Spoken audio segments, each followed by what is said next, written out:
Hello friends, જય Shri Krishna. Sumita kitchen કોર્નરમાં તમારું સ્વાગત છે.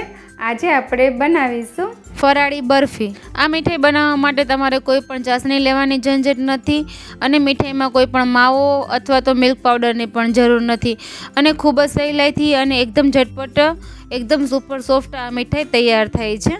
તો ચાલો બનાવીએ મોઢામાં મૂકતા જ પીગળી જાય તેવી સુપર સોફ્ટ ફરાળી બરફી. જો રેસીપી સારી લાગે તો વિડીયોને લાઇક કરજો, શેર કરજો અને ચેનલને સબસ્ક્રાઈબ કરજો.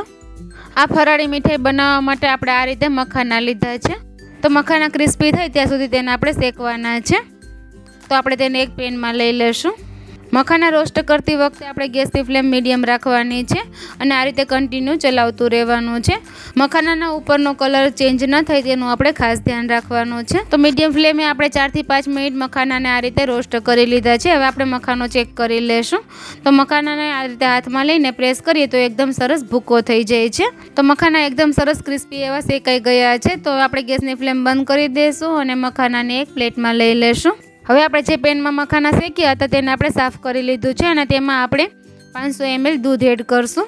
તો દૂધ આપણે ફૂલ ફેટ મલાઈવાળું હોય તેવું જ લેવાનું છે. તેને આપણે પેનમાં લઈ લઈશું અને તેને ગરમ થવા રાખી દઈશું. આ રીતે એક ઉફાણું આવી જાય ત્યારબાદ તેમાં આપણે 1 કપ ખાંડ એડ કરશું. તો અત્યારે આપણે મેજરમેન્ટમાં જોઈએ તો આપણે 4 કપ જેટલા મખાના થયા હતા, તો તેમાં આપણે 1 કપ ખાંડ એડ કરી છે. આ મેજરમેન્ટ બરફી માટે પરફેક્ટ છે, પણ તમને થોડી ઓછી મીઠી પસંદ હોય મીઠાઈ તો તમારે ખાંડનું પ્રમાણ થોડું ઓછું કરી લેવાનું. દૂધની ક્વોન્ટિટી 1/3 થાય ત્યાં સુધી આપણે દૂધને ઉકાળવાનું છે. તો દૂધ આપણું ઉકળે ત્યાં સુધીમાં આપણે બીજી તૈયારી કરી લેશું. તો આપણા મખાના એકદમ સરસ શેકાઈ ગયા છે ને આ રીતે સરસ ભૂકો થઈ જાય છે. હવે આપણે મખાનાને મિક્સર જારમાં લઈ લેશું અને તેને આપણે પીસી લેવાના છે. તો મખાનાનો આપણે ફાઇન પાવડર તૈયાર કરવાનો છે. તો આપણે ઢાંકણ બંધ કરીને તેને પીસી લેશું. તો આ રીતે આપણે મખાનાને પીસી લીધા છે. તમે જોઈ શકો છો મખાનાનો એકદમ સરસ ઝીણો પાવડર તૈયાર થયો છે. તો મખાના તો ખાવામાં હેલ્ધી છે, પણ આ મીઠાઈને વધારે રીચ અને હેલ્ધી બનાવવા માટે તમે તેમાં ડ્રાયફ્રૂટનો ભૂકો પણ લઈ શકો છો.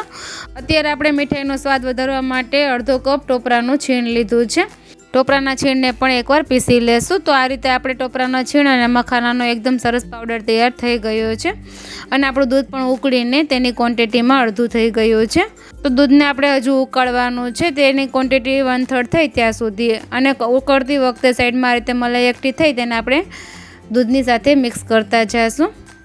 આપણે આ મીઠાઈ મખાનામાંથી બનાવીએ છીએ. તો મખાના ખાવામાં ખૂબ જ હેલ્ધી હોય છે.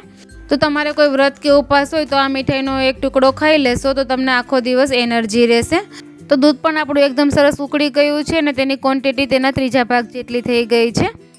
તો આપણે આ રીતનું ઘાટું દૂધ થાય ત્યાં સુધી તેને ઉકાળવાનું છે. તો દૂધ ઉકળીને સ્પેચ્યુલામાં આ રીતે કોટ થઈ જાય ત્યાં સુધી તેને આપણે ઉકાળવાનું છે. તો આ રીતે સ્પેચ્યુલામાં એકદમ સરસ લાઈન બને છે, તમે જોઈ શકો છો. અને સ્પેચ્યુલાને દૂધ એકદમ સરસ કોટ થઈ ગયું છે. તો હવે આ સમયે આપણે ગેસની ફ્લેમ બંધ કરી દઈશું અને પેનને આપણે ગેસ ઉપરથી નીચે લઈ લઈશું. તો દૂધ ઉકળીને આપણે માર્કેટમાં જે રીતે કન્ડેન્સ મિલ્ક મળે તે રીતનું તૈયાર થઈ ગયું છે. હવે આ ગરમ મિશ્રણમાં જ આપણે જે મખાના અને કોકોનટનો પાવડર તૈયાર કરીને રાખ્યો હતો તે એડ કરી દઈશું. તો બધો જ પાવડર આપણે એડ કરી દેવાનો છે ને આપણે બરાબર મિક્સ કરી લેશું. સાથે સાથે આ મીઠાઈમાં એકદમ સરસ ફ્લેવર અને ટેસ્ટ આવે તે માટે આપણે 1/4 ટીસ્પૂન એલચીનો પાવડર એડ કરશું. તેને પણ આપણે બરાબર મિક્સ કરી લેશું. તો થોડી વાર આ રીતે સ્પેચ્યુલાથી હલાવશું તો મિશ્રણ એકદમ સરસ ઘટ થઈ જશે. આ રીતે મિશ્રણ થોડું પેનથી છૂટું થવા લાગે ત્યારબાદ તેમાં આપણે 1 ચમચી ઘી એડ કરશું. ઘી એડ કરવાથી મીઠાઈમાં એકદમ સરસ શાઇનિંગ આવી જશે. તો તમે જોઈ શકો છો મિશ્રણ એકદમ સરસ પેનથી છૂટું થઈ ગયું છે અને એકદમ સરસ ડોના ફોર્મમાં આવી ગયું છે. તો આપણી મીઠાઈ બનીને તૈયાર છે. તેને સેટ કરવા આપણે આ રીતે પ્લેટમાં લઈ લેશું. તો પ્લેટને આપણે ઘીથી ગ્રીસ કરી લીધી છે અને બધું મિશ્રણ તેમાં એડ કરી દઈશું અને સ્પેચ્યુલાની મદદથી આ રીતે ફેલાવી દઈશું. ઉપર એકદમ સરસ ઇવન થઈ જાય ત્યારબાદ આપણે પિસ્તા ફ્લેક્સથી તેને ગાર્નિશ કરશું. આ રીતે પ્રેસ કરી દઈશું જેથી કરીને પિસ્તા ફ્લેક્સ એકદમ સરસ મીઠાઈમાં સેટ થઈ છે. હવે તેમાં આપણે કટ લગાવી લેશું. તો અત્યારે આપણે બરફીના આ રીતે ચોરસ કટ લગાવ્યા છે. તમને જે રીતે કટિંગ પસંદ હોય તે રીતે તમે કરી શકો છો. હવે આ મીઠાઈને એકદમ સરસ માર્કેટ જેવો લુક આપવા માટે આપણે તેને બદામથી ગાર્નિશ કરશું. તો આપણે બદામને આ રીતે 2 ટુકડામાં કટ કરી લીધી છે. તેને આ રીતે આપણે જે કટ ચોરસ લગાવ્યા છે તેની વચ્ચે આ રીતે રાખતા જઈશું અને ગાર્નિશ કરી લેશું. આ રીતે ગાર્નિશ કરવાથી મીઠાઈનો લુક એકદમ સરસ આવે છે. 3 થી 4 કલાક ફ્રીઝમાં અથવા તો બહાર રાખી દઈશું, જેથી કરીને આપણે મીઠાઈને એકદમ સરસ પીસીસ તૈયાર થઈ જાય.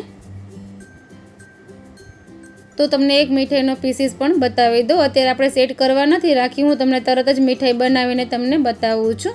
તો થોડી સેટ કરી લેશો તો એકદમ સરસ પીસ અલગ થઈ જશે. તો આ રીતે આપણી મીઠાઈ બનીને તૈયાર છે. એકદમ અંદરથી સુપર સોફ્ટ તૈયાર થઈ છે. હું તમને એક પીસ કટ કરીને પણ બતાવું.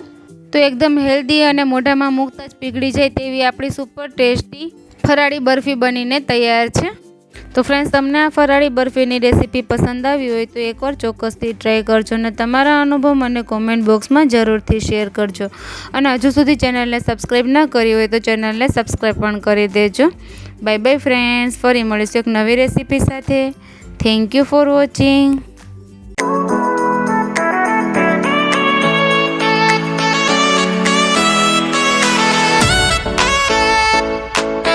મારી રેસીપીઓ પસંદ આવતી હોય તો વિડીયોને લાઇક કરજો, શેર કરજો અને સબસ્ક્રાઈબ કરજો ને બાજુમાં બેલ આઇકનને પ્રેસ કરજો, જેથી મારા આવતા વિડીયોની નોટિફિકેશન તમને સૌથી પહેલાં મળે.